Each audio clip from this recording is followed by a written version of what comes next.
I'm Philip Hewat-Jaboor, and I have the great pleasure to be chairman of the Masterpiece Fair.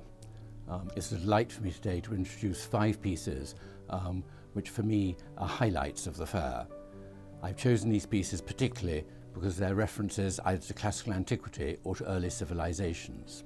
The first piece I've chosen is an absolutely sensational work in steel by the Mongolian artist Jinbu, who worked in Beijing. Entitled Jinbu and made in 2019, this wonderful sculpture stands over 2 meters high. What I really love about this is its extraordinary wave form. I mean, you feel the steel as if it's cascading, and it is truly calligraphy taken into sculpture.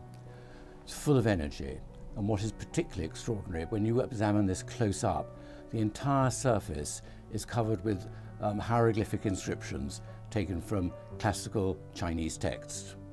The next piece I've chosen is an English late 18th century commode known as the Townley commode. For me, this synthesizes all there is to do with neoclassicism and the Grand Tour. This commode has a really interesting story in that Charles Townley, who was one of the greatest collections of antiquities, made 2 grand tours to Italy.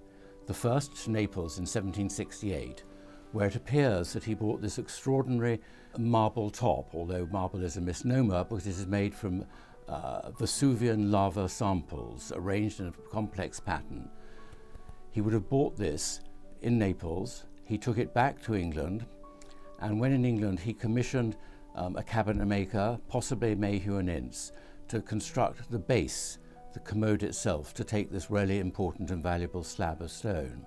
The marquetry inlay was taken after Sir William Hamilton's engravings from the Antiques of Herculaneum, which had been published in 1760.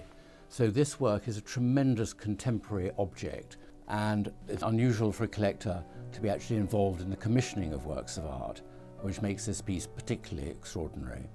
I would like to go a little further back in time to the Italian Renaissance.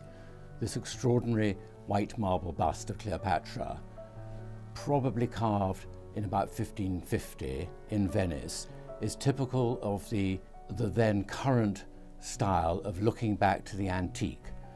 This is very much modelled on a classical Roman marble bust. What I absolutely love about this is the turn of the head and the extraordinary drapery. Drapery, one would imagine, is normally meant to conceal. The drapery on this particular work does the reverse and reveals rather more than you would expect. Her hair is dressed in the latest hairstyle of the mid-16th century, and she has this most remarkable polished surface, and for me this is just a truly beautiful object. I'm particularly drawn to this Venetian painting by Joe Tilson. He was passionate about classical history and antiquity, and was particularly intrigued by Venetian art and culture, and a city in which he has spent most of the last 20 years. So much, I think, in Venice is overlooked, and this particular piece is taken from a small sculpture showing St. Christopher carrying Christ across the river just outside the Accademia. What to me is particularly appealing is the extraordinary background, which echoes the great cosmate and coloured marble floors that you might have seen in many Byzantine churches, and St. Mark's in particular. But the light is quite extraordinary. These rich, dense colours are suffused with light, and the more you look, the more that sort of changes, and you get this great pattern background which actually shifts, and it's completely evocative of that wonderful misty Venetian light. My last choice looks further back into antiquity. It's a rather wonderful painting by John Craxton, who spent most of the latter part of his life living in Crete. He was very much enamoured with the very rural life. The goat herds and shepherds were very much part of that life. And this extraordinary picture of a young goat herd shepherding his goat in this incredible rocky mountainous background is really inspired by a gold beaker from Sparta, which shows bulls, the Minotaur, being captured. And this is really very much the model for this picture.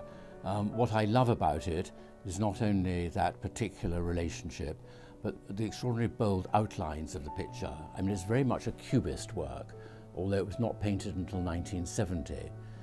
I think it's hugely evocative. I like the flat planes, the really rich but sombre colouring. Exerts a really, really powerful force. It's quite a small canvas. And I think Craxton is a very much underrated artist, and I'm absolutely delighted that he's now surfacing into the wider world, because I think his work deserves a tremendous amount more attention than it has previously had.